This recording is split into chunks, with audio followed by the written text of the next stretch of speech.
Hi everybody, it's me, Mrs. Chang, and I'm here with our next lesson, and I hope to inspire you to create some awesome cave art. We are going to have fun. I'm going to show you some pictures and a short video that I found from National Geographic. I really hope you enjoy it, okay? I can't wait to see what you make. Woolly mammoths, steppe bison, and other large mammals once roamed alongside people across Eurasia. Tens of thousands of years later, we may have a glimpse into this Ice Age world through the cave art left behind by early humans. The majority of cave art depicts animals that humans would have encountered or hunted during the Ice Age, such as mammoths, horses, lions, aurochs, and deer. Some human figures and other symbols have also been discovered. Cave paintings were mostly created with red or black pigments made from rocks. Some artworks were painted directly onto cave walls, while some were first engraved into the stone with tools. Symbols repeated across artworks may indicate that those symbols had agreed upon meanings among the artists.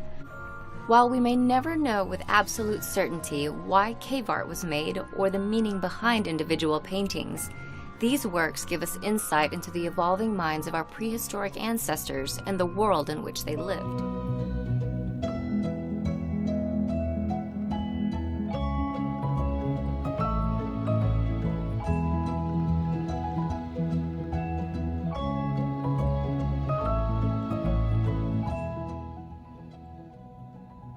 We are ready to begin. So I found a few supplies here in my house. I don't have all the tools that I have at school, but just like you, I'm trying to find the best things to make this project work. So like I said, we need to use some sort of color paper that looks like earth colors, like tans. It could be white. Maybe you have some, again, like newsprint paper that's a light tan. Or you can even find maybe a paper bag that you have, and you can cut it out and use it inside out, or like the back section might use.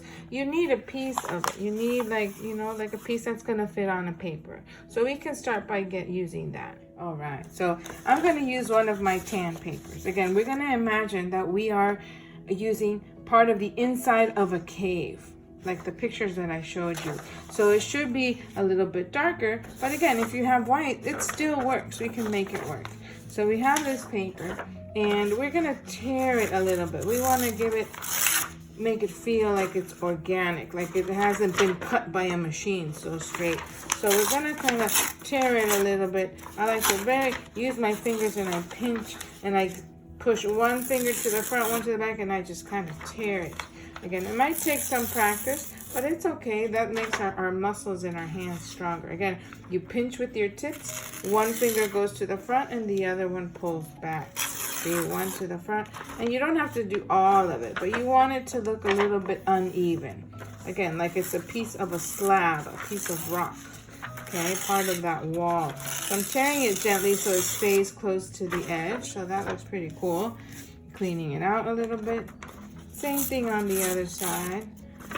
And now, you know how usually we tell you, please make sure you keep your project nice and straight so that it's not wrinkled and yucky? Well, we want to wrinkle it today. So we're going to go and we're going to make it into a little ball. Look at that. Yeah, nice and tight.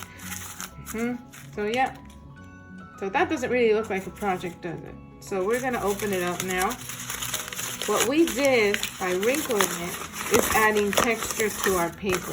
So now, like I said, it looks more organic. It looks more natural, like maybe the side of a wall, like it's rock, it's uneven, it's rough. So that helps, that by wrinkling our paper and stretching it out nicely, it helps give that feeling. Okay, so that's adding texture. So I am gonna get my markers, and remember, like we saw in the pictures of the cave art, they had earthy colors. Again, in art, we use all types of colors, so it doesn't, it's okay, but we do want to keep true somewhat to what we saw in the picture. So I do have some browns, and it's okay if you don't have all those colors, but you can use some orange. Maybe you have some tan colors or lighter, different tones of browns. Okay, these are the multicultural colors. So we have those earthy colors in there, maybe even some yellow. We are going to need some black, and we are going to need some red, okay, with those. Again, we might even feel like putting in some purple. That's fine. I couldn't find my nice chunky white, but I did find another white that again, if you don't have a white crayon, maybe you have chalk, maybe you have colored pencil, that's fine. And if you don't have white, it's okay too. We just add, I like to add some highlights sometimes. So on that paper, I want you to trace your hand. Now my hand's really big on my paper. Your hand's gonna be a bit smaller, so it'll fit nicely. You can put it anywhere on your paper, anywhere. So you're gonna make sure you open up your hand nicely. Get this glare out. And you're gonna put it somewhere. You don't want it to be like too tight. You wanna relax your fingers out. I'm gonna take this off for a second. Relax your fingers out. And don't turn your crayon when you are tracing it. Keep your crayon standing on its tippy toe. Don't make it turn around. Sometimes that makes your fingers look a little bit long. So see, you want it to stand nice and straight on the paper, not going like this. You want it standing straight all across in there. And we go around. Make sure that your crayon stays close to your hand, and we have a handprint. You see that? So we're going to make that handprint a little bit bolder. We're making it stand out. So you can go over it again the best you can. The best you can, going over that line. That way we can see it better. See, we can really see that there was a hand there. Kind of like what the cave people did many, many years ago. They would put their handprint. So you don't have paint. We're using this. We are outlining it. Now, remember that you saw in the cave also some animals, and they were kind of drawn by looking at like the bodies were rectangles, so kind of like looking like shapes and lines. So let's pretend maybe I'm gonna draw something kind of like a buffalo, or so I can make something big, or a cow, or maybe you want to draw your pet. This can you can pretend that you're making your cave. It's part of your room, part of your house, or you have a pet. Maybe you want to make, I have my Wallace. Maybe that's what I'm going to do. I'm going to pretend that in my cave, I'm drawing a picture of Wallace. So I'm using shapes. See, I made a rectangle for his body, another shape for his head, which is kind of like just a different shape. He has 4 legs, so I'm putting 1, 2, 3, 4. Just try your best. And he has ears, his ears. And he doesn't even need to have a face, but if you want to, I guess I can put his face on there. Oh, and he has a tail, so I'm putting his tail. So that's my Wallace in there. So he's part of my cave. So you can do that. Maybe you have a bird. You can put your bird in there. Maybe, again, you can use shapes like it's a circle, another semicircle, has a beak, and 2 legs. So they do not have to have a lot of detail, but you're putting these things on your cave, kind of like the cave people did. They would draw on there, and they would leave their stories on the wall. So that's pretty cool that we could find them after so long. So now this is where all the other colors come in. We want to give different shades. So you're just going to scribble around the hand, maybe around on the top, and it doesn't have to be even. It can be anywhere as long as it's around. See, I'm not coloring on the inside, I'm coloring outside. And I like to mix the colors. I have some tan, I have some browns, maybe gonna put some orange, because rocks, and they're very organic. They have different colors. Sometimes they even have purples and blues. So we can use any of those colors on there. But we're making our cave in there. Like I said, I might add some purple. I like purple. I'm gonna put some in here too. Maybe it's some sort of special quartz that's in that cave. So I'm putting some of that around my hand. And inside the hand, if you remember some of the handprints that we saw red. So maybe they use some special berries or other things to make those handprints. So we are going to make it bright because we want it to stand out. So on the inside of the hand, you can use red, or if you want to use the orange, you can use orange. So we're coloring inside, inside, inside. Okay, again, try to control your crayon. You color your crayon nicely inside. If it comes out of the line, it's okay if it does. I just want you to control your crayon, okay? You control your crayon. So we're going in there, and I colored it nice and red. See, so it stands out.